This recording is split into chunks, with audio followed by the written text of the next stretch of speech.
अस्सलाम वालेकुम दोस्तों, जूम इन के एक और एडिशन के साथ आपकी खिदमत में हाजिर है। हमारा आज के जूम इन का फोकस है रूस की तेल, गैस और कोयले की बरामदात, रूस पर मगरबी मुल्कों की पाबंदियाँ और पाकिस्तान का अलमिया।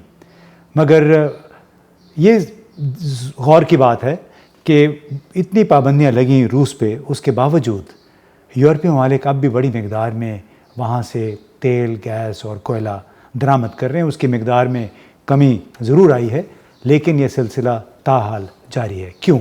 इसलिए कि रूस तेल की पैदावार के लिहाज से तीसरा बड़ा मुल्क है।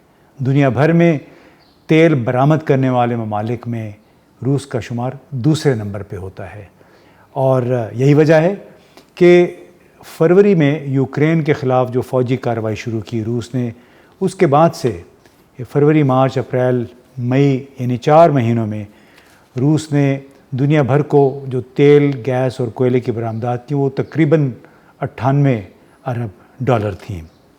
अब आप स्क्रीन पे अगर ये चार्ट देखें तो इससे आपको अंदाज़ा होगा कि सिर्फ 4 महीनों में चीन ने रूस से कोई 12.5 अरब डॉलर की दरामदात की।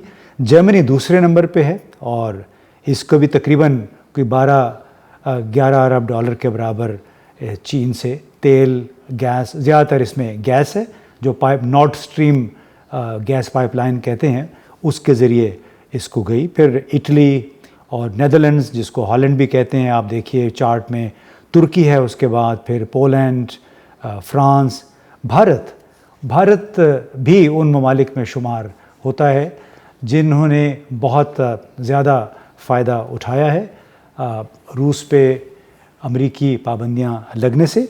अब उसका अंदाज़ा आप ऐसे लगाइए कि सिर्फ इन 4 महीनों में भारत की दरामदात रूस से जो थी 3.4 अरब डॉलर थी, सिर्फ तेल, गैस के हवाले से। और अगर मार्केट की कीमत पे, मार्केट प्राइस पे ये दरामदात होती तो कम से कम 4.5 अरब डॉलर लगने थे। चीन सबसे ज़्यादा फ़ायदा उठा, 2 मिलियन बैरल तेल वहाँ से उठा रहा है।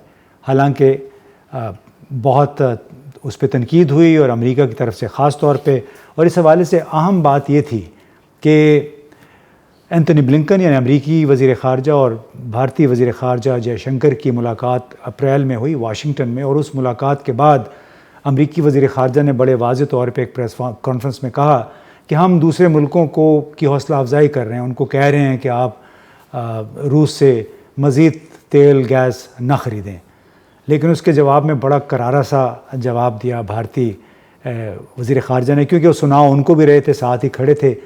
तो उन्होंने कहा कि आप रूस से तेल, गैस की दरामद की बात कर रहे हैं तो आप ज़रा अपने यूरोपीय साथियों से भी बात कर लें, क्योंकि हम तो एक महीने में भी रूस से इतना तेल, गैस नहीं ख़रीदते जितना यूरोपीय ममालिक आधे दिन के लिए ख़रीदते हैं।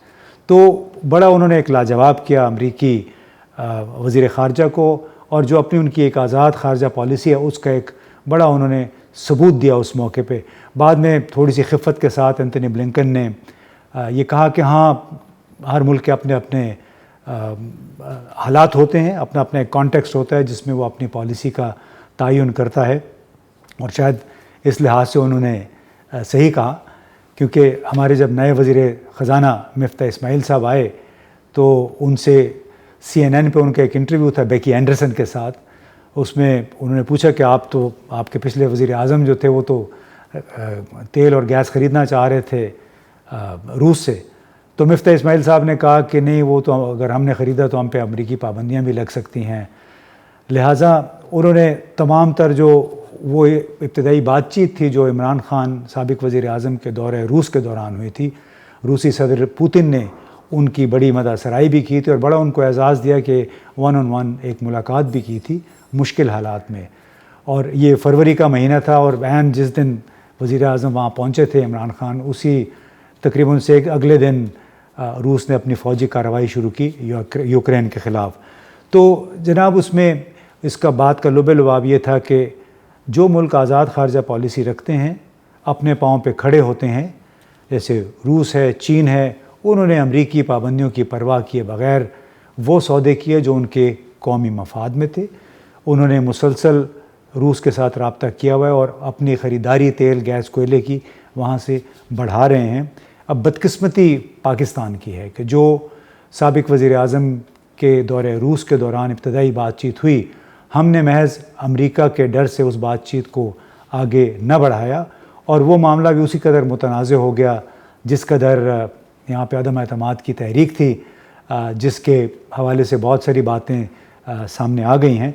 लेकिन एक बात वाज़ेह है बुनियादी तौर पे कि जो कुछ हम देख रहे हैं तेल गैस के हवाले से और रूस पे जो तनकीद हो रही है, वहाँ से बरामदात का सिलसिला जारी है, वो ये कि मुख्तलिफ़ मुल्कों की जो एनर्जी की ज़रूरियात हैं और भारत ने जो अपनी कौमी खुद मुख्तारी पे मबनी फ़ैसले किए, उससे मगरबी ममालिक के अंदर जो तज़ादात हैं उनकी पॉलिसियों में, वो वाज़े होकर सामने आए हैं, वो एक्सपोज़ हो गए हैं।